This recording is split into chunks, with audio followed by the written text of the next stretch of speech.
सर्व शेतकरी बांधवांना विनंती आहे की स्टेजच्या समोर कोणीही गर्दी करू नये. सर्वांनी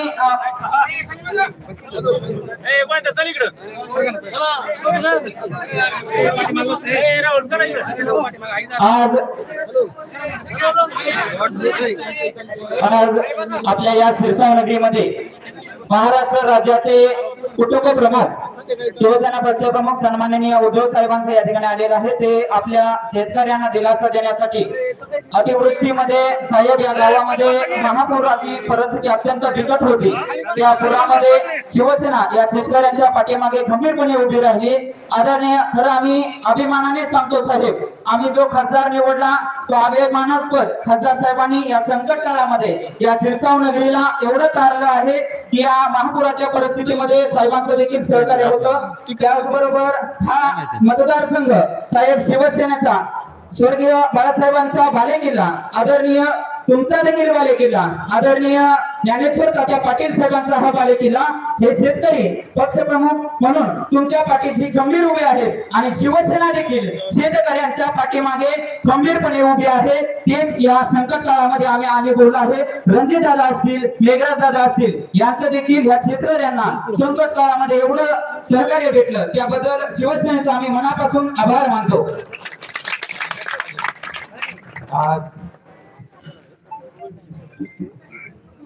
या भीषण अशा पूर परिस्थितीला तुम्ही आम्ही सगळेजण अतिशय ताडसानं सामोरं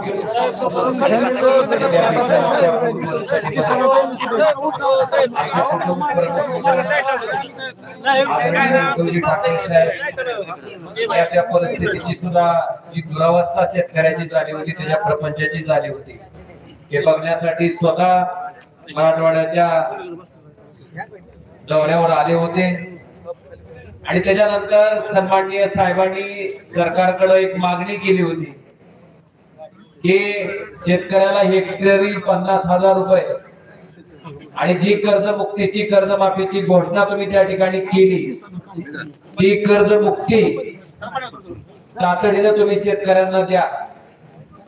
मला वाटतंय त्यावेळेस उद्धवजींनी आपली व्यथा, आपल्या अडचणी, आपली अवस्था बघितल्याच्या नंतर आपल्याला वचन दिलं होतं, शब्द दिला होता की सरकारची मदत जाहीर झाल्याच्या नंतर सुद्धा मी आपल्या सगळ्यांच्या भेटीसाठी आवर्जून येईल आणि नेमकी सरकारच्या मदतीमधली काय शेतकऱ्याच्या पदरात पडले हे मी स्वतः आपल्या बरोबर संवाद साधून त्या ठिकाणी विचार. मला आपल्या सगळ्यांना एक गोष्ट आवर्जून सांगायची की बांधवांनो, जी लोक आज त्या ठिकाणी उद्धवजींवर बोलतायत, मला आपल्या सगळ्याला विचारायचे, उद्धवजी ठाकरे साहेब ज्यावेळेस मुख्यमंत्री पदाच्या खुर्चीत बसले, त्यावेळी मला विचारायचे कुठली निवडणूक होती का हो त्यावेळेस? कुठली निवडणूक होणार होती का? पण त्या शेतकऱ्याची व्यथा, त्या शेतकऱ्याची परिस्थिती, ती अडचण समजून कुठलाही अभ्यास न करता, कुठलाही निकष न लावता एका अंत्यावर होणारी कर्जमाफी तुम्हाला सगळ्यांना दिली का नाही दिली हो? आणि आज तीच माणसं सत्तेच्या खुर्चीत बसल्याच्या नंतर मला आपल्या सगळ्यांना विचारायचंय, निवडणुका व्हायच्या आधीचं वर्ष कसं होतं?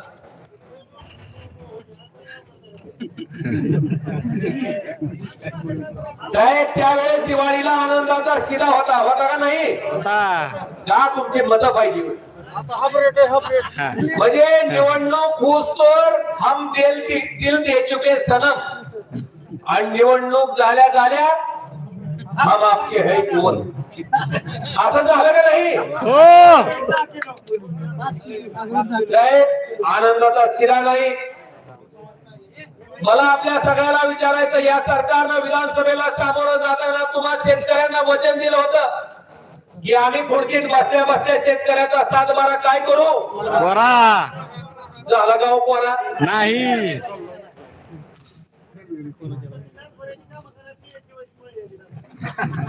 ही अवस्था आज मला सगळ्या शेतकऱ्यांना विचारायचंय, इतक्या कठीण परिस्थितीतनं जी सोयाबीन तुम्ही काढलं, कुणाचे हाय गाव घरात आता सोयाबीन शिल्लक नाही नाही राहिलं का शिल्लक घरात हाय का सोयाबीन कुणाच्या नाही नाही ज्यानं थोडं भाऊ काढलं त्यानं सुद्धा 1000 2000 1500 इकलं कुठं आहे सरकारचं हमी भाव खरेदी केंद्र झालं का चालू कुठं 15 तारखेपासून म्हणते ते आणि साहेब मला आपल्याला सांगायचंय की 11,000 रुपये 12,000 रुपये क्विंटलनं सोयाबीन आम्ही विकलंय का नाही हो आज तीच सोयाबीन केंद्र सरकारनं सोयाबीन आयात केल्यामुळं त्या ठिकाणी 2,000 ते 2,500 रुपयाच्या किमतीनं विकायची वेळ आली का नाही तुमच्या आमच्या हो ही सरकारचं शेतकऱ्याच्या बाबतीतलं धोरण सरकारचं शेतकऱ्याच्या बाबतीतली नीती आणि आदरणीय उद्धवजी या सगळ्या शेतकऱ्यांना जर आशा असेल अपेक्षा असेल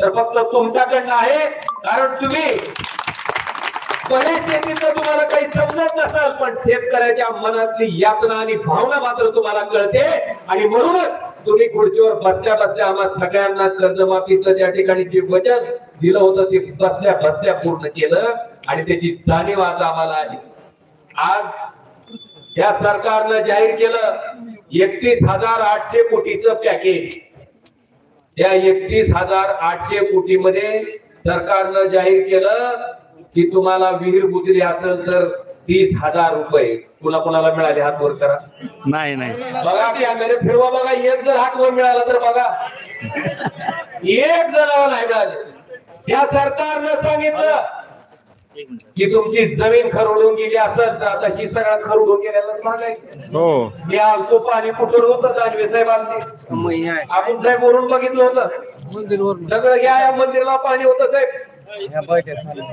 होत का नाही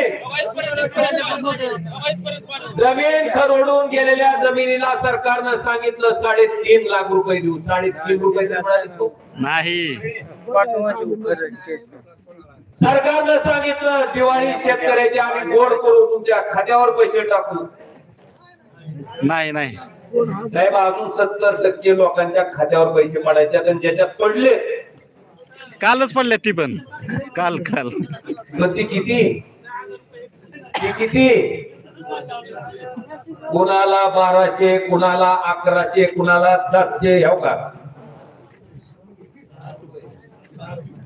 इतर लय भारी गेले रेणुका आबा चांगले शेतकऱ्याचं नाव आणि हो का पैसे 1,072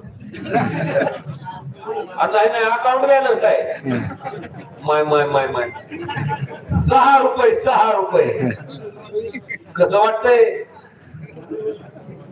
अक्षरशः शेतकऱ्याच्या जखमेवर मीठ चोळायचं काम हे सरकार करते साहेब आणि आशा फक्त तुमच्याकडनं आहे आणि निश्चितपणे साहेब तुम्ही आम्हाला न्याय देताल या अपेक्षेनं खरं तर आता रब्बीची पेरणी चालू आहे कुठलाही माणूस गावात जर रुकायचं म्हणलं तर टाइम भेटते ते एक माणूस भेटला नसणार केवळ तुमच्यावर विश्वास असल्यामुळं आणि तुम्ही निश्चितपणे या समस्येला आमच्या न्याय मिळवून देताल ह्या भावनेतून सगळे शेतकरी साहेब या ठिकाणी बसले आता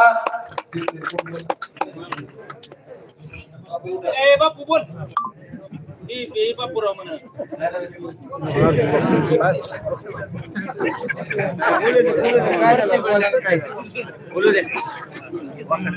आजचा दिवस शेतकऱ्याच्या दुखातला जाणीव करून घेणारा नेता आपल्या महाराष्ट्रात पहिला माजी मुख्यमंत्री उद्धवजी ठाकरे आणि त्यांच्या साथीदार ओमदादा निंबाळकर रणजित पाटील असलेले पुणे असलेले आणि जवळची माझा काही एवढा अभ्यास नाही पण तुला त्याची काय माहिती आहे ती सांगतो त्या सगळ्या सरकारनं पहिल्यापासून फसवणूक करीत आलेली फसवणूक मध्ये चालली नाही त्यात मुंबई शहरात अंधेरी भागात एक स्त्री न्याय मागे गेली होती आमच्या पवार साहेबांनी सांगितलं होतं त्याला पती महिला इलेक्शन घेऊ नका त्या सेनेच्या बाह्या भरपूर त्या बाईनं आपल्या वेगानं कोर्टात दिला आणि लढायला मिळली 7,755 मतानं त्या सेनेचा मोबाईल त्याच्या पत्रावर टाकला ती माझ्या म्हणत होता माझ्या बाजून मला काय त्या बाजून मला होणे पुन्हा अनेक या उद्धवजीचा हिंदी येते का ह्याला काय त्याला पण नव्हतं की निवडून लागत येऊन सांगा की तुम्ही हिंदी येऊ आलं नाही येऊ आणि हे लोक जसे शेतकऱ्याचे तंग जाणून घेतात तसं बाकी त्याला जाण नाही हे ध्यानात ठेवा शेतकऱ्याला आणीचं काय आम्ही पाहू देऊ लोकांनी कांदा केलं टमाट्यावर नाही ते वाहना घातल्या तिला का भाऊ काय नाही नुसतं बोलणार बोललंय हे काय म्हणले शेंद्याला म्हणायचं इतकं पैसे कुठं आणायचे लाडक्या बहिणीला चोकळून ठेवलं तुझ्या घरी जागे तुला नाही त्याच्या बापाच्या घरी नाही जागा घेऊन का कशाला गोष्टी केलं तुम्ही फक्त शेतकऱ्याचा न्याय करा बोलल्या पण नाव द्या आणि एका भाषेचा त्यांच्या मोबाईलचा पकवा एवढं बोलतो नसतं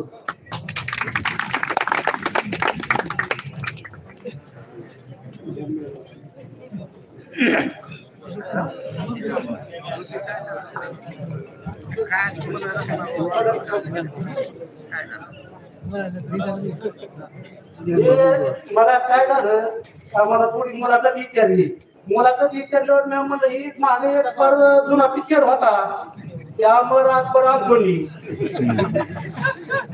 बरोबर आहे का मग ही तिघ जण म्हणलं हे अमर अकबर अब्दुल्ली म्हणलं एक जणांनी म्हणायचं पैशाचं तोंड करा येतंय का एक जणांनी म्हणायचं ही सरकार देणार घेणार नाही एक जणांनी म्हणायचं राजकारण आणून बरोबर आहे का काय आणि इकडे तसा शेतकऱ्याचा तडफडा आणि घोषित करता येत अधिकाऱ्याला सांगता येत जे बोलता येत त्याचा काय तुम्हाला मिळत नाही समजा मला सांगितलं यांना की यांना ह्या औषधांनी गुण येणार नाही यांना लॉकडाऊन टाका पाहिजे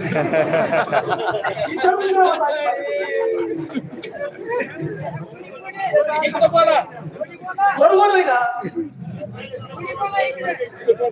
निवडणुकावरती भविष्य आपल्या गावात पातळीवर आपल्या लोकांचं काम माहिती यांना काय औषध द्यायचं आणि काय नाही हे आपण ठरवायचं तुझा तुमच्या पोलीस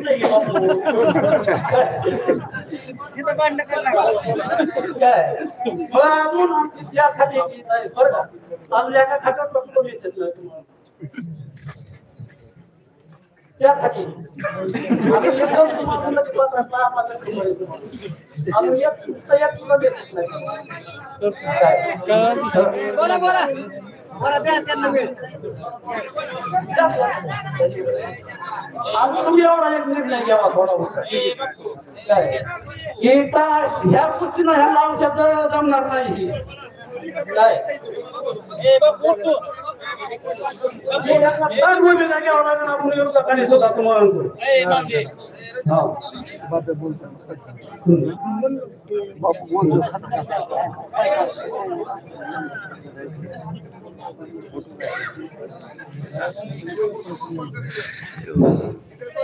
सगळ्यात महत्वाचं म्हणजे शिरसावनगरीमध्ये उद्धव बाळासाहेब ठाकरे आले त्यांचं स्वागत होणार ही गोष्ट म्हणजे आपल्यासाठी गर्वाची आहे त्याचं कारण एक आहे की आपल्याकडे एवढा दुःखाचा डोंगर आहे न सांगण्यासारखा दुःखाचा डोंगर आहे साहेबांची परिस्थिती अशी आहे आमच्याकडं ही जी लिस्ट आहे ह्याच्यामध्ये सगळं पाण्यामध्ये होतं ही जी लावलंय का आपला बोर्ड लावला हे सगळं पाण्यामध्ये होतं असताना इकडची घरं सगळी पाण्यामध्ये गेली पहिली गोष्ट दुसरी गोष्ट इथून एक वरच्या बाजूकडून गंज आली आपली वैरणीची गंज असते गंज आली कडव्याची गंज त्या कडव्याच्या गंजीला असं केलं की दिसल ती पोल पाडीत गेली पार चांदणीपर्यंत आमच्या शेतकऱ्याच्या आज बऱ्याचशा उसाला पाणी नाही त्यांना एमएसएमईला सगळ्या शेतकऱ्यांनी सांगितलं की बाबा पोच करा आम्हाला ती लाईट चालू करून द्या तर आम्हाला अजून लाईट चालू नाही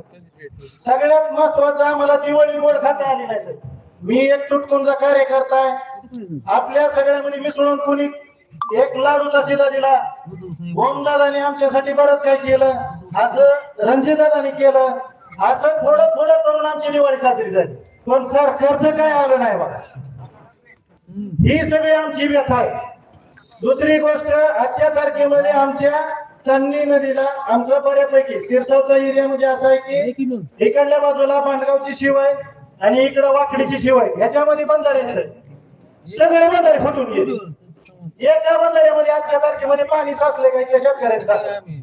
म्हणजे आज आम्हाला उद्या जर पाऊस कमी आला तर आमच्या विहिरीला पाणी राहणार नाही. पहिली गोष्ट आजच्या तारखेत तिथं लाईट चालू नाही. आमच्या एवढ्या व्यथा आहेत त्या. आमच्या व्यथा ऐकून घेण्यासाठी माणूस कोणी नाही. तुम्ही आला त्याच्याबद्दल आम्हाला एवढं समाधान वाटतंय. आणि तुम्ही जी मतदारसंघामध्ये माणसं दिलेत आम्हाला, रणजित दादा असतील, ओम दादा असतील, कैलास दादा असतील, ही एका सेकंदामध्ये फोन उचलतात. हे आमच्यासाठी गर्वाचं. फोनवरती त्यांनी पर्याय काढावा. आणि सगळ्यात अडचण जर आपली असेल तर दादा सुद्धा त्याचा पाठपुरावा सारखा करते. अधिकारी शेतकऱ्याचं कामच करत नाहीत. अधिकारी फक्त शासनाचं काम करतात. बघत दादानी सांगितलं तेवढं पुढचं लावायचं. दुसऱ्या बरी म्हणजे कोण तू. आणि सगळ्यात मोठी अडचण आमच्या आता इथं बसलेली बघा, किती टोप्यावाली, किती धोत्रावाली ती. आज ह्यांना आम्हाला दुसऱ्या माणसाला हुडकून जाऊन पीक विमा आपलं सॉरी केवायसी किंवा नाही आपलं ऍग्रिस्टॅक असेल किंवा शेतावरची ही पीक पाणी असेल, हे करण्यासाठी आम्हाला 100-200 रुपये देऊन करावं लागते. हे आमच्या शेतकऱ्यांना हे आमची व्यथा आहे सर. ठीक आहे, मी शिकलेला असं थोडंफार मला येत आहे तर मी करू शकतो, पण हे शेतकऱ्यांनी करायचं. एवढ्या अडचणी त्यामुळं साहेब तुम्ही पहिली गोष्ट आला याबद्दल आभारी आहे आम्ही तुमचं. ही उपकार आम्ही कधीच विसरणार नाही. दुसरी गोष्ट आमच्यासाठी तुम्ही सरकारला धडा शिकवावा एवढी विनंती आहे. कारण सरकार आज ह्यांनी सांगितल्याप्रमाणे अमर सारखे तू कर हाणल्याने मी करतो रडल्याने. तर थोडा तुमचा तिथं आहे काही दादा असतील आणि ह्यांच्याकडे संपर्क साधतोय. आमच्या व्यथा अडचणी अजून पण ह्यांच्याकडे सांगतोय. आणि आपण दादाला बोलू जातो. तर ह्या गोष्टी आमच्या व्यथा आहेत. तर आमच्याकडून तुमच्याकडे एवढंच मागणं आहे की शेतकऱ्यासाठी तर आता ही जी कर्जमाफीचा जी विषय आहे ती तर काय अजबच झाली.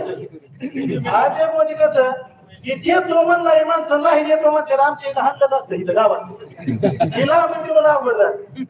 कारण का देतो म्हणतोय. आता मला ह्यांनी मला पैसे देतो म्हणजे नाही देत काय करावं लागेल इथं गचून करावं लागेल. पण इथं शेतकरी आम्ही संयम बाळगतो. अजून त्यांना काही केलेलं नाही. तर तुम्ही तिथपर्यंत आमच्या वेदना पोहोचवायची एवढीच माझी कळकळीची विनंती सांगतो. जय हिंद, जय महाराष्ट्र.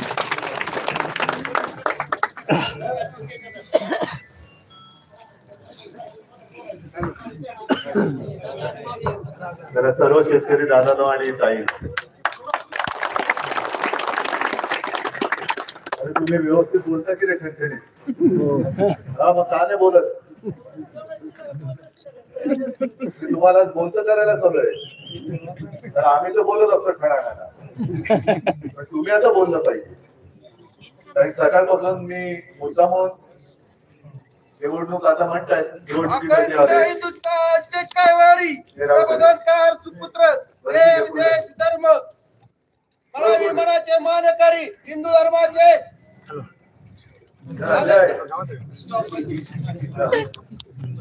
कारण सगळ्यापासून मी तुमच्या सगळ्यांची भेटी घेतोय. तिकडे सगळ्यांची आमच्याची लाईलाही झाली. मुख्यमंत्री बोलले की या निमित्ताने का होईना पण उद्धव ठाकरे घराबाहेर पडले. आता त्यांना उत्तर देईन मी उद्या, कारण उद्यासाठी थोडं ठेवलं पाहिजे. पण त्यांनी म्हणतात ते की उद्धव ठाकरे फक्त टोमणे मारतात. विकासावर बोललेलं त्यांनी भाषण दाखवा आणि 1000 रुपये मिळवा. मग मी मुख्यमंत्र्यांना सांगतो मी आणखी रात्री इकडेच जाणार. तो सिसवे गावात काय कुठलं गाव शिरसाव गावात राहतो. तुम्ही तुमचे हेलिकॉप्टर उद्या सकाळी या, इथेच या आणि विकासाचं बोला, होऊन जाऊ दे. आता तुम्ही चांगले बंधारे कुठले आता येताना रस्ता म्हणजे या रस्त्याने आले तर हाड जागेवर राहिलं तर बोला. हा, हे सगळं पाण्याखाली गेलं होतं. त्याच्यानंतर तुम्ही जे सांगितले सगळे धनार्दनचे सगळे बंधारे फुटत गेले, बोला विकासाचं. म्हणजे पोल पडले सगळे, वीज नाही. एक तर मराठवाड्यामध्ये पाणी नाही, पण पाणी आलं तर ते थांबतच नाही. विहिरीमधला काय विकासाचं बोलू मी? हा, कोणासमोर बोलू? जो अंधार आता आज आपल्याला विचारतो की मी खाऊ काय, त्याच्यासमोर मी उद्या तुमच्याकडे ना मी असे 5 पदरी उड्डाणपूल करेन, तुम्ही मला झाला कशाचं उड्डाण केलं, आता काय करू सांग. आता माझी जमीन खरडून गेले, काय विकासाचं म्हणून तुमच्या समोर डोक्यावरती कर्ज आहे. यांच्या उद्योगपती मित्रांची कर्ज माफ होत आहेत, ते बुडवले परदेशात पडतात. तुमच्यापैकी एक सुद्धा कोण परदेशात पडू शकतो, कारण की वृत्तीच नाही माझ्या शेतकऱ्याची. माझा शेतकरी म्हणजे यांच्या उद्योगपती मित्रांसारखा लवाड फसवा ढोंगी नाहीये, तो प्रामाणिक आहे, मातीशी इमान राखणार आहे. आणि म्हणून त्याला जेव्हा नोटीस येते तेव्हा असं वाटतं की आपली आबरू जाते, आता जगू कसा, म्हणून तो जीव देतो म्हणजे जीव सोडतो, देह सोडतो, पण देश नाही सोडत. आणि हे म्हणतात विकासावर कोणते मुख्यमंत्री कोण कोण काय राज्यात परिस्थिती काय, घर सोडून फिरणारे मुख्यमंत्री.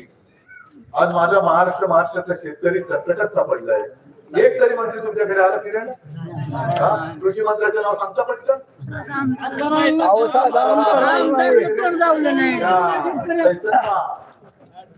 ठीक आहे ना बा, पंढरपुरात कोण लावलं पण चिंचावत कोण लावलं बसलाय माझा शेतकरी. बाप आहे आपल्या सगळ्यांचा. आमदार आला नाही.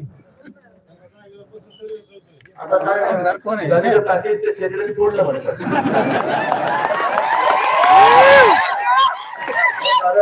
आपल्या वेळेला मंत्री गेले होते चुकून, तेव्हा ते धरण फुटलं होतं. धरण कोणी फुटलं? आता मुख्यमंत्र्यांनी इतिहासात एवढ्या सगळ्यात मोठी पॅकेजची घोषणा केली, 15 पडलं, कारण बरेच खेकड्यांनी फोडलं की काय घटना चाललेली. आता हे ओमदादा दाखवलं ना, ते 6 रुपये मिळाले. 1 रुपयाची पीक विमा योजना बंद. बरं, मला मी तेच जाणून घेतोय, कैलास दादा विचारतो, ओमदादा विचारतो, तुम्हाला विचारतोय, तुमच्यापैकी पीक विम्याची योजनेमध्ये कोणी नोंदणी केली होती का? आजोबाला किती पैसे लागले? अरे नाही रे, समजून घ्या. विमा भरायला पैसे किती गेले? 1200 रुपये 15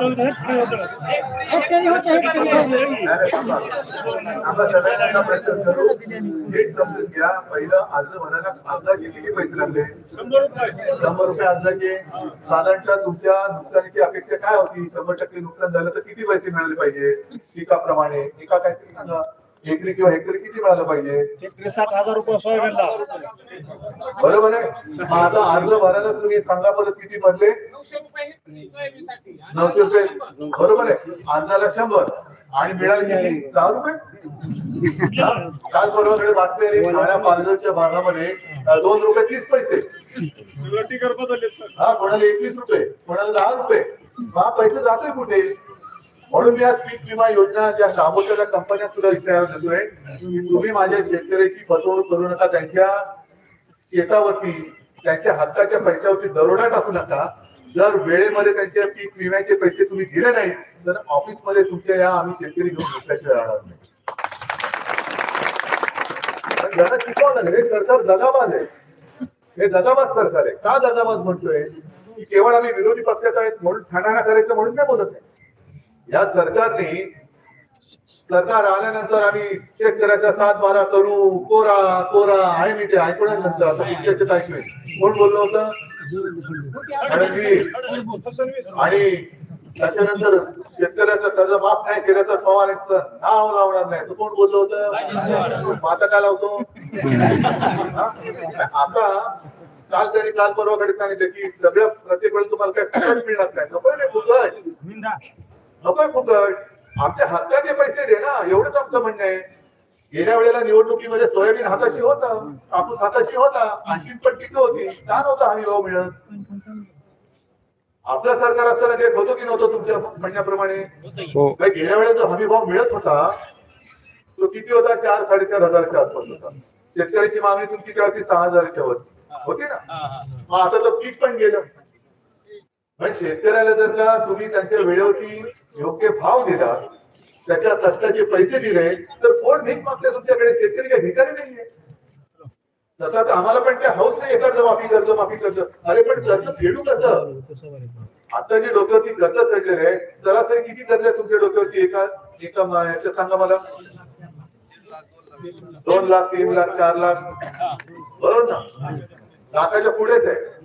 आता हे जर पीक व्यवस्थित हाताशी आलं असतं आणि तुम्हाला जर का भाव नीट मिळाला असता तर तुम्ही गेला असता कर्जमाफीची मागणी केली असती? नाही. पण आताच कर्ज डोक्यावर चढलं. मुख्यमंत्र्यांनी आता मुहूर्त काढलाय पंचांग बघून. सगळे कितीतरी समस्तर वगैरे काहीतरी त्यांना माहितीये.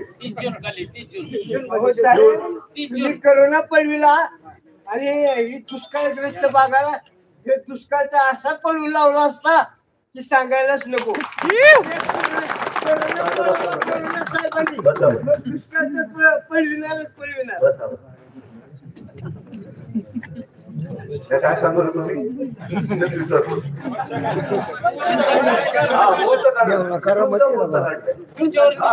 आता 25 नोव्हेंबरचा आपला 2025 नोव्हेंबर सुरू झालाय आणि यांनी मुहूर्त काढलाय 2024 जून. पण आता केल्याचं काय म्हणतात, आता शेतकऱ्यांना फायदा नाही होणार, बँकेला फायदा होणार. ठीक आहे, मग जून मध्ये कर्जमाफी केली तर मग शेतकऱ्याचा फायदा होणार आहे, बँकांना तोटा किंवा बँकेचा फायदा नाही होणार, तसं समजून सांगा. बरं 30 जून पर्यंत आम्ही शेतकऱ्यांना सांगितले दादा शांत राहा, 30 जून पर्यंत कर्जमाफी होणार आहे. ठीक आहे, मानतो. पण मग 30 जून पर्यंत आताच्या कर्जाचे हप्ते फेडायचे की नाही फेडायचे? बरोबर आहे. आता खरीप हंगाम सुरू झाला, खरीप संपला, रब्बी सुरू झाला. खरीपाचं कर्ज आहे, रब्बीचं आता मिळणार की नाही मिळणार? बँकेला लॉक टाकले. बरं पुनर्गठन करतील, पुनर्गठन करतील म्हणजे आताचे हप्ते चालू राहणार आणि रब्बीचे डोक्यावरती चढणार. आणि 30 जून पर्यंत रब्बी संपेल, रब्बीचा हंगाम संपेल की नाही? मग 2 हंगामाचं कर्ज जून मध्ये माफ करणार का? त्यानं उत्तर सरकारने मुख्यमंत्र्यांनी उत्तर द्यायचं. जर जून मध्ये करणार का तर खरीप आणि आता येणार रब्बी या दोघांचे कर्ज माफ करणार का? बरं आता जर जमीन खरडून गेले त्याची मदत कुठे? तर आता तुम्ही सांगितलं जमीन चला आता सरकार तुम्हाला बी बियाणं देईल, जा खरडून गेलेले जमीन लावा, लावताय? तुम्ही हे सरकारच्या काय आहे काय मस्करी चालली शेतकऱ्याची? नुसते सत्तेच्या मस्तीमध्ये उठतायत, बिहारमध्ये फिरतायत, नुसती मतं मागतायत. एक तर खोटी आश्वासने देऊन तुम्हाला फसवलं आणि आता नव्याने जे आलेले मतचोरी, प्रचंड प्रमाणावरती मतचोरी बघताय ना, मोठ्या मतचोरीने हा मत दरोडा आहे.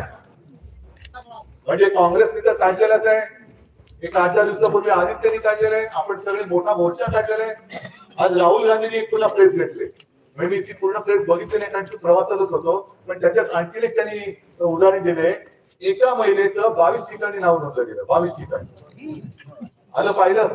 बरं ही महिला कोण, कुठल्या गावची? शिरसाव गावची. तुम्हाला सांगू ब्राझील देशाची. म्हणजे आता भारतीय जनता पार्टीने सुद्धा पक्षाची दुबार नोंदणी केली, काही भारतीय जनता पार्टी आणि दुसरी ब्राझिलियन जनता पार्टी. मोठी जनता आणि कुठे मतदान करताय? म्हणजे संपूर्णपणे दरोडा घालणारे हे दगावाज सरकार आहे. आणि म्हणून मी तुम्हाला सांगेन निवडणुका आहे नाहीये मला नाही माहिती, तशी काय घेणं आहे म्हणून मी नाही आलेलो. पण तुम्ही आता शेतकरी म्हणून एकवटले पाहिजे. शेतकऱ्याची ताकद काय असेल, नुसतं आपण बोलायचं महात्मा ज्योतिराव फुलेंचा शेतकऱ्यांचा असून आणि ते देऊन गेले तुमच्या हातात, तुम्ही काय ना तो ओढत सरकारच्या पाठीवर. शेतकरी म्हणून एकवटा. कारण आता यांचे हे चालू सुरू झाले. जेव्हा आपण मतचोरी पकडून दिली तेव्हा यांचे एक मंत्री म्हणजे आपण आरोपीच्या पिंजऱ्यात उभं करतोय कोणाला? निवडणूक आयोगाला. आणि उत्तर कोण देते? भाजप.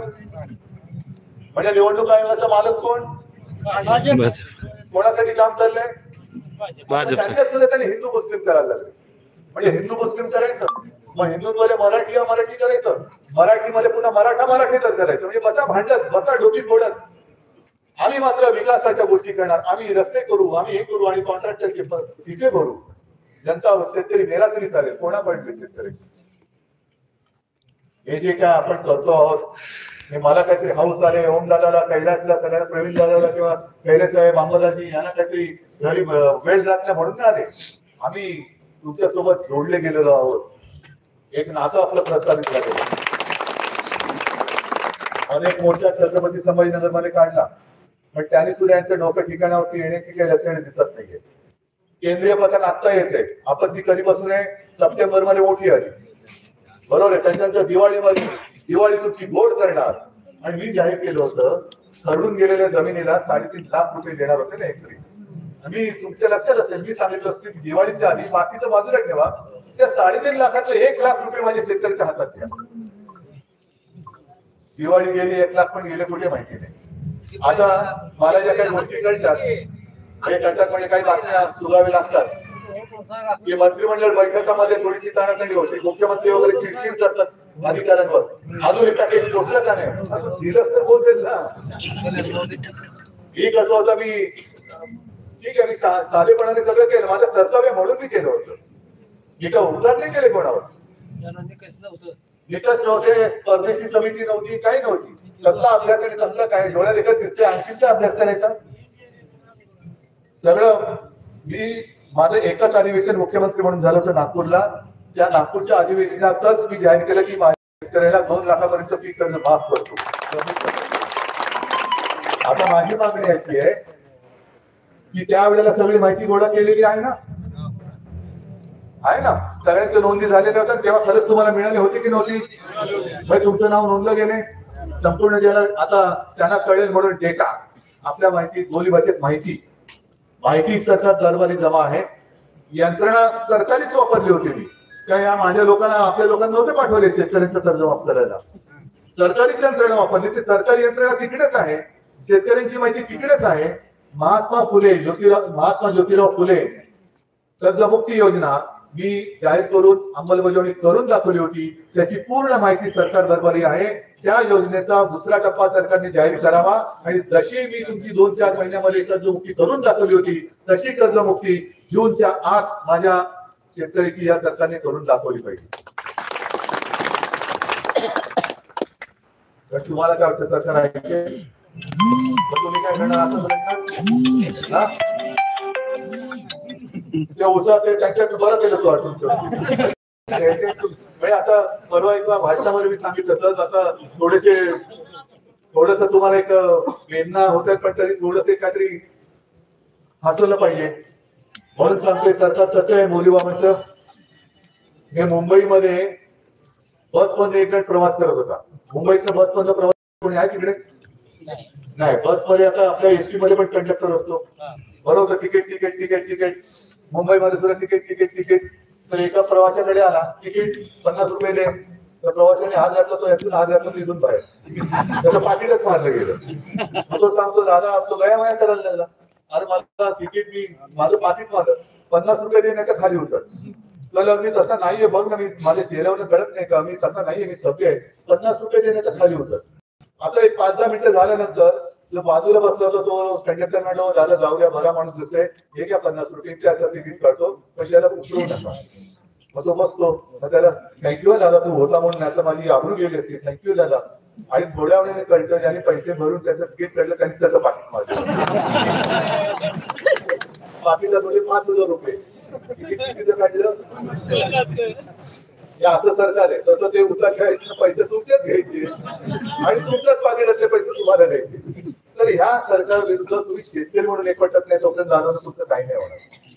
आम्ही सोबत आहोत, ठीक आहे, तुमची ताकद आहे, आम्ही तुमच्यासाठी वापरतोय, आमच्यासाठी काही नाही वापरत आहे. पण आता येणाऱ्या ज्या काही निवडणुका असतील, नगर परिषद असतील, पालिका असतील, महापालिका असतील, विधानसभा अजून लांब आहे, लोकसभा अजून लांब आहे, पण जी निवडणूक होईल मला असं वाटतं की गावागाव तुम्ही पाठी लावली पाहिजे. हो काय, जोपर्यंत कर्जमुक्ती नाही तोपर्यंत महायुतीला मत. हे औषध द्या त्याला.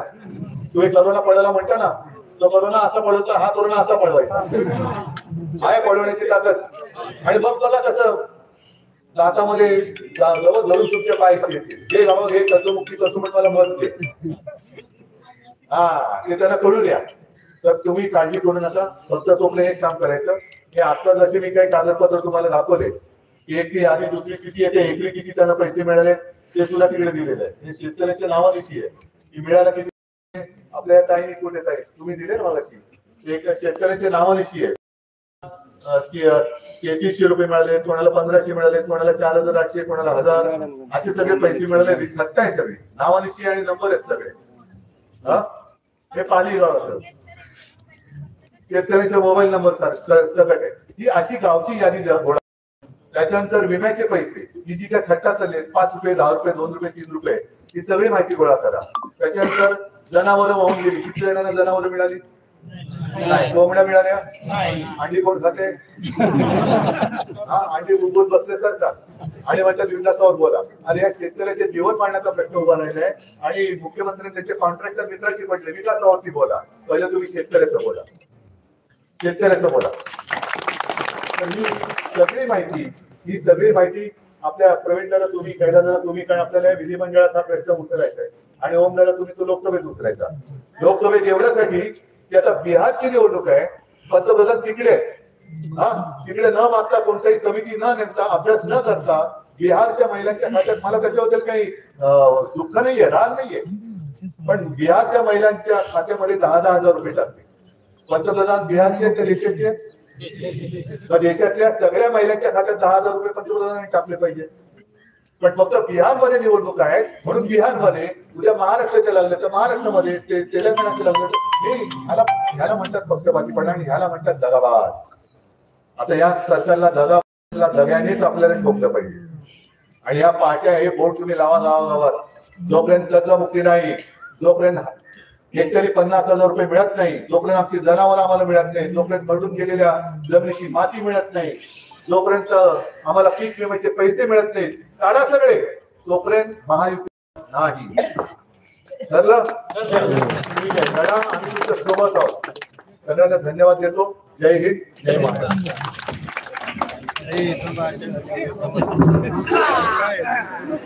बाळासाहेब चांगराशंकर होईल मला बरं म्हणते आई घेतली मी बसलेलो आहे.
पटेल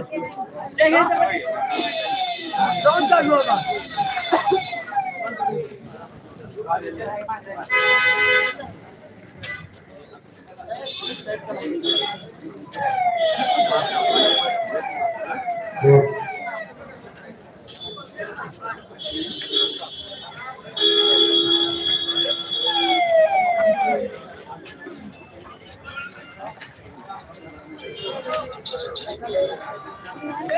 हा बोल की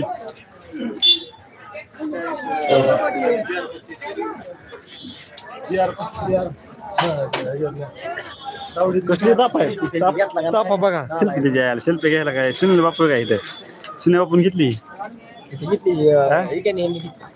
काय करा सेल्फीला काय करा